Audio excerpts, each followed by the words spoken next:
هنعمل مع بعض النهاردة تورتاية رابنزل بطريقة سهلة وبسيطة. طبعا كل البنات هيحبوا التورتاية دي. هنشوف مع بعض هنعملها بمقادير ايه والتزيين ايه وكل حاجة بالتفصيل في الفيديو. تابعوا معايا.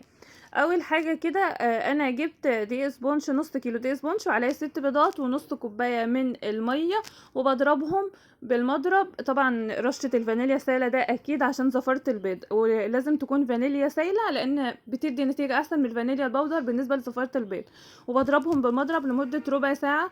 بحطها في صينية، في حلة قصدي، مقاس 22 او 24 على حسب ما انا عايزاها. طبعا لو كل ما بتكبريها عدد الطبقات بيقل، فانا كنت عايزاها تكون عالية شوية فحطيتها في صينية مقاس 22. طلعت معايا 4 طبقات او 5 طبقات، تقريبا 5 طبقات.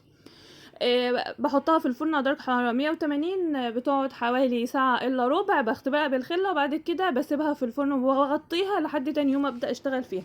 بعد ما قسمت الطبقات بتاعتي بدأت ان انا بقى اشتغل فيها. حطيت على القاعدة كريم شانتيه الاول عشان يحكم معايا الكيكة ما تفضلش تتحرك يمين وشمال. اللي انا بسقي بيه الطبقات دون سيرب خفيف. انا قلت لكم قبل كده كتير المقادير بتاعته. هو بعد كوبايه من السكر عليه كوبايتين من الميه وبيغلوا غلوه كده، وتعملي عصره ليمونه في الاخر ورشه فانيليا وتسيبيه عندك بقى في التلاجة تسقي بيه طبقات الكيك. الكريم شانتيه بتاعي كريم شانتيه خام. باجي كل كوبايه من الكريم شانتيه عليها كوبايه الا ربع من السوائل، سواء من اللبن او الميه. الاتنين يكونوا ساقعين جدا، يعني لدرجه ان هو مثلا يكون فيهم درجه التلج اللي هو المجروش شويه ده، يكونوا ساقعين جدا عشان يدوا معانا القوام اللي احنا عايزينه. بحلي الكريم شانتيه بتاعي بسكر حبيبات عادي بس بطحنه، وببدا احط فيه معلقه واتنين. انا مبحبش الكريم شانتيه بتاعي يكون مسكر زياده عشان اللي ياكل القطعه ما يتضايقش منها او يجزع. خلاص الجو بقى حر، فهنبدأ بقى نعمل كل خطوة ونسيبها. احشي الطبقات وحطيتها في الفريزر، وبعد كده طلعتها جلستها، وبعد كده حطيتها في الفريزر، وبعد كده بدأت التزيين الأخير. بين الطبقات حطيت صوص كراميل وصوص شوكولاتة واللي هو الكريسبي الصغير جدا، بحب قوي في الطعم، بيبقى جميل جدا. عملت التورتيه موف فاتح بلون جل. وبعدين للحبه بقى اللي هم بتوع الفستان حطيت لون، كمان زودت اللون عشان يديني لون اغمق شويه. بالنسبه بقى لاشكال روبنزل ده طبرات بنزلها من على بنترست وبطبعها ب10 جنيه على ورق ماسك نفسه شويه كده، وببدا ان انا افرغه وبحطه طبعا على ستاند الشيش طاووق بدبل فيس او بشمع او كده. ده اسهل طريقه بتديني الشكل حلو ومش مكلفه قوي زي الشوجر شيب. شويه كريمه شانتيه طبعا ابيض، حطيت عليه اللون اصفر برضو جل.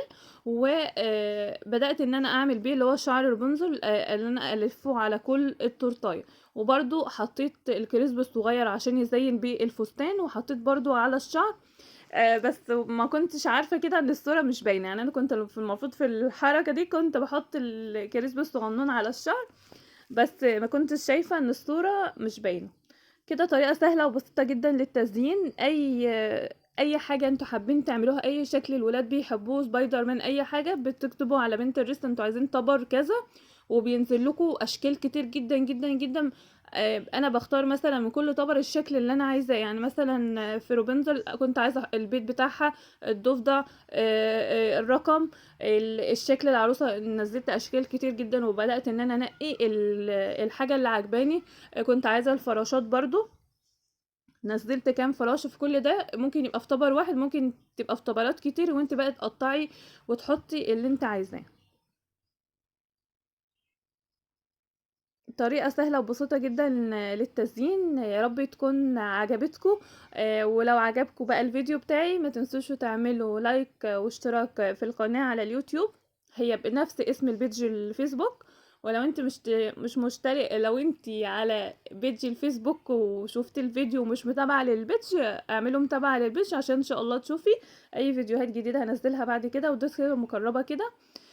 انا بعد ما حطيت اللي هو اللون الغامق، يعني حطيت بعض كريمه كده غامقه وعدت التجليس بتاعتها عشان كنت حابه اللي هو اللون الفاتح في اللون الغامق بيبقى شكله حلو.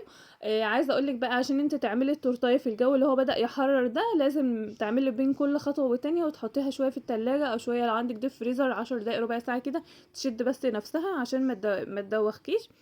وبتقللي بقى السوائل في الحر، سواء اللبن او الميه بتقلليهم في الحر.